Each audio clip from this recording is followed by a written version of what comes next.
আরে তোমরা কি কালকি টুয়েনে নেডি ডেডপুল অ্যান্ড উলভারিন নিয়ে পড়ে রয়েছো? তোমরা কি জানো একটা সিনেমা বেরিয়েছে? Hello friends, welcome to my new episode of my channel. আমি প্রীতিশ। আর আমাদের বাংলা ইন্ডাস্ট্রির অ্যাক্টর সরি আমি যে পরিশ্রমটা নিই সেটা এখন বলতে পারি যে one of the leading most hero, তো আমি সেটা নিজে মেনে নিতে পারি। Leading most actress. এই তোমরা কি জানো বনিদার কি সিনেমা বেরিয়েছে? জানো না নিশ্চয়ই। This is not fair. বনিদার সিনেমা বেরিয়েছে রবিনস কিচেন। কবে রিলিজ করেছে তাও বলে দেবো। 19শে জুলাই, আগের সপ্তাহে রিলিজ করেছিল।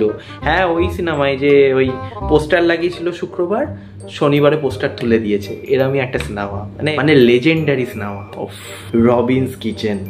সেই সিনেমাটার কালেকশন শুনবে বন্ধুরা, তোমরা জাস্ট কি তোমরা আর গাদার 2, পাঠান, জওয়ান এদের কালেকশন শুনেছো? এই সিনেমাটার কালেকশন সবে ঊর্ধ্বে। ঠিক আছে, কিচেন আমাদের লর্ড বনিদার সিনেমা। ঠিক আছে, এই সিনেমাটার কালেকশন পিভিআর, আইনক্স, সিনেপলিস এই 3টে ন্যাশনাল প্লেক্সের কালেকশন কিন্তু বেরিয়ে গেছে। গেস করো এর আগে বনিদার পাদবাটি চুরমা সরি ডালবাটি চুরমা সিনেমা বা অহল্যা বলে একটা কি ভূতের সিনেমা বেরিয়েছিল, জানি না সেটা কি সিনেমা, তার থেকেও কালেকশন একেবারে ব্রেক করে দিয়েছে, রেকর্ড ব্রেকিং। মাত্র 2000 টাকা কালেকশন করেছে মাল্টিপ্লেক্স চেন থেকে। এটা ভাবতে পারো এই কি লেভেলের একটা সিনেমা চললে 2000 টাকা কালেকশন করে। ঠিক আছে, আমাদের লিডিং মোস্ট অ্যাক্টর বনিদা। অনেকেই বলবে তুমি কেন এই সিনেমাটা রিভিউ দাওনি? তো ভাই, এই সিনেমাটা দেখার জন্য আমার বুকের পাটা ছিল না, আর দ্বিতীয়ত আমার কাছে অত খুল্লাম পয়সা নেই যে আমি এই সিনেমাটা হলে গিয়ে টিকিট কেটে রবিনস কিচেনের মতন বনিদার সিনেমা দেখবো। আর আমার ভাই আইকিউ লেভেল অত বেশি নেই যে আমি এই সিনেমাটা বুঝতে পারবো, কারণ এটা ভাই আলাদা লেভেলের সিনেমা।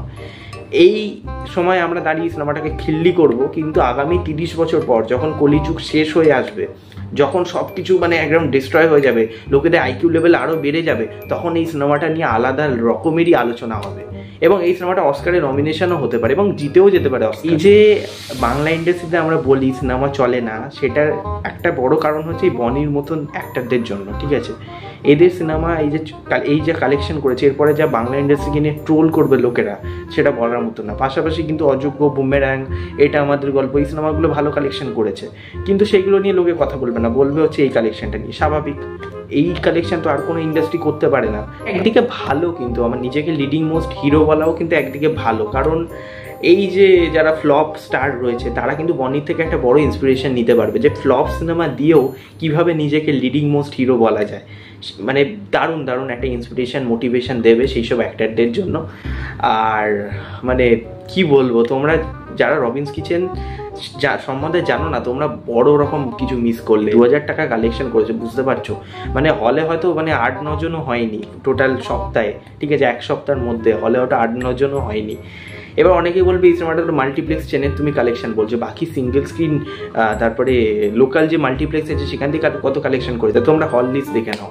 বেশিরভাগই আউটসাইড অফ কলকাতা, বেশিরভাগই কলকাতার মাল্টিপ্লেক্স পেয়েছে, কিছু single screen outside of Kolkata single স্ক্রিনগুলো পেয়েছে। সেইগুলো তো তোমরা জানোই যে সেইগুলো কি হয়, সেগুলো ম্যাক্সিমাম টাইমে ফাঁকা থাকে, আর সেইগুলো যায় হচ্ছে কাপেল। অ্যাকচুয়ালি দেখুন, সবার তো ওই রুম এফোর্ট করার মতন পয়সা থাকে না, তারা একটু ওই ফাঁকা হলেই খোঁজে আর কি। তোমরা সমাজদার আছো, বুঝে নাও, আমি আর কিছু খুলে বলতে চাই না। যাই হোক, তো রবিনস কিচেনের মতন সিনেমা আরও হওয়া দরকার। ঠিক আছে, এই সিনেমাগুলো অস্কার লেভেলে যাবে। আরও বিভিন্ন অ্যাক্টরদের নিয়ে ট্রোল করতাম বাংলায়, তারাও কিন্তু চেঞ্জ হয়েছে। কিন্তু ভাই বনিদা ভাই আমাদের একই থেকে যাবে। আমার ভাবলেও অবাক লাগে যে SBF এর মতন প্রোডাকশন এই বনিদাকে লঞ্চ করেছিল বরবাদের। ওফ বাবা, লর্ড বনির সিনেমা রবিনস কিচেন। তো তোমরা যদি এই সিনেমাটা দেখে থাকো, তোমাদের যদি বুকে পাটা থেকে থাকে, তোমরা দেখেছো এই সিনেমাটা, কমেন্টে জানিও তোমাদের কেমন লেগেছে। ফিরে এসছো হল থেকে, এটাই অনেক ঠাকুরের কৃপা থাকবে যদি তোমরা দেখে থাকো। ভিডিওটা লাইক করো, ভালো লাগলে শেয়ার করো, আর এই সিনেমাটা না দেখতে চাইলে সাবস্ক্রাইব করে দাও, পাশে দিয়ে বেল আইকনটি ক্লিক করে দাও, শেয়ার করো, আর পাশে দিয়ে বেল আইকনটি ক্লিক করে দাও। আমি ভিডিও দেখা হবে, ততক্ষণের জন্য টেক কেয়ার।